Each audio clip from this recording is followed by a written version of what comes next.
আসসালামু আলাইকুম। তো ভিডিও টাইটেল দেখে তো বুঝতেই পেরেছেন আজকে আমরা কি করতে চলেছি। অনেক ছোট্ট একটা ভিডিও হবে এবং অনেক ইন্টারেস্টিং হবে। তো আজকে আমরা যেটা করতে চলেছি সেটা হচ্ছে এই যে এরকম একটা আইকন বানাতে চলেছি, অর্থাৎ এরকম একটা শর্টকাট বানাতে চলেছি যার উপরে ক্লিক করার সাথে সাথে আমরা দেখতে পারবো এই যে এরকম একটা ফাইল চলে আসবে উপর থেকে নেমে slide to shut down your PC. যদি আমি পুরোটা স্লাইড করে ফেলি তাহলে আমার পিসিটি অটোমেটিক্যালি শাট ডাউন হয়ে যাবে। তো এই কাজটাই করবো আজকে আমরা এবং দেখা যাক কিভাবে হয়। তার জন্য আমি আমার পুরোনো শাটডাউন ইএক্সি ফাইলটা ডিলিট করে দিচ্ছি। তার সাথে সাথে আমি এর সাথে শর্টকাট ফাইলও সেট করেছি। যদি আমি কম্পিউটার থেকে আমার কিবোর্ড থেকে কন্ট্রোল অল্টার এস চাপি তাহলে এই যে আমার শর্টকাটটি চলে আসবে। কন্ট্রোল অল্টার এস এর জায়গায় আমি ইচ্ছামতো সেট করে দিতে পারি আমার শর্টকাট, যেটা আমার প্রয়োজন, যেটা আমার পছন্দের কি হয়। তো আমি পুরোনো ফাইলটা ডিলিট করে দিচ্ছি, ডিলিট। ওকে, তো ডিলিট করে দেওয়ার পর আমি প্রথমে যেটা করব সেটা হচ্ছে মাউসের রাইট বাটন ক্লিক করব। মাউসের রাইট বাটন ক্লিক করার পর এখান থেকে নিউতে গিয়ে এই যে এখান থেকে দেখতে পাচ্ছেন যে শর্টকাট ফাইলটা রয়েছে, শর্টকাট নেওয়ার পর এখান থেকে আমাদের কিছু টাইপ করতে হবে, ছোট্ট কয়েকটা ওয়ার্ড। এর মধ্যে আমাদের লিখতে হবে উইন্ডির, WIN উইন্ডির।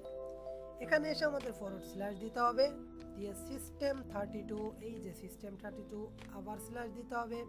এখান থেকে জাস্ট আমাদের লিখতে হবে স্লাইড, এই যে চলে এসেছে স্লাইড টু শাটডাউন।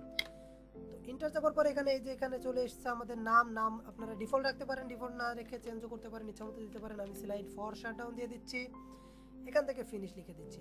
তো ফিনিশ করার পর সাথে সাথে আমাদের কমপ্লিট হয়ে গিয়েছে আমাদের এক্সি ফাইল কমপ্লিট হওয়ার পর এখান থেকে আমি প্রপার্টিজে যাব, প্রপার্টিজ থেকে এই যে এখানে চেঞ্জ আইকন, ওকে, চেঞ্জ আইকন করার পর আমি ইচ্ছামতো এখান থেকে আইকন দিয়ে নিতে পারি। আচ্ছা, তো আমি এই আইকনটা দিয়ে নিচ্ছি, শাটডাউনের আইকন, ওকে, তারপরে অ্যাপ্লাই, ওকে। তো এইবার আমি যখন ক্লিক করব, ডাবল ক্লিক, তো দেখতে পারবো আমার শাটডাউনের ফাইলটা চলে এসেছে। যদি আমি কমপ্লিটলি ফুল টেনে দিই এটা, তাহলে আমার পিসিটি শাটডাউন হয়ে যাবে। তো আমি এখন শাটডাউন করছি না।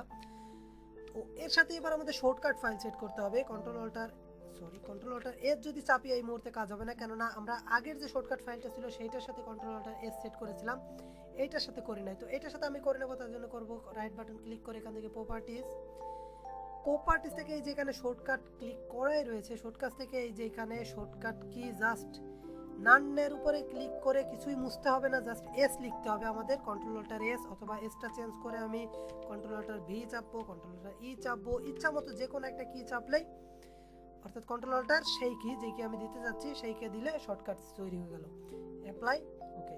তো এইবার যদি আমি কন্ট্রোল অল্টার এস চাপি আমার কিবোর্ড থেকে, তাহলে এই যে আমার স্লাইড টু শাটডাউনটা চলে এসেছে।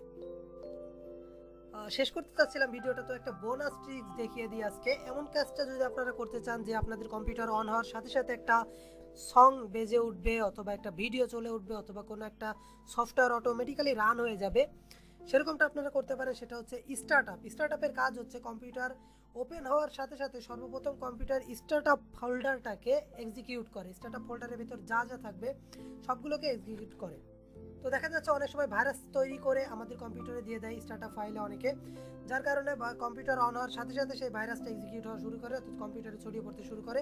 একটা পদ্ধতিটা আপনাদের প্রয়োজন পড়তে পারে কম্পিউটার সিকিউরিটির ক্ষেত্রে। সর্বপ্রথম আমরা যেটা করবো, কন্ট্রোল আর চাপবো, তারপর এখান থেকে লিখবো শেল স্টার্টআপ, ওকে। তো এই যে এখানে ফোল্ডার ওপেন হয়ে যাবে, আপনারা ম্যানুয়ালি এই লিঙ্কটা দিয়ে দিয়ে ওপেন করতে পারেন।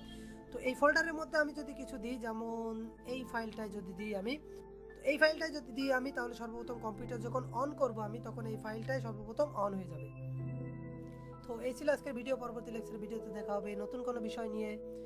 ততক্ষণ পর্যন্ত ভালো থাকুন, সুস্থ থাকুন, আল্লাহ হাফেজ।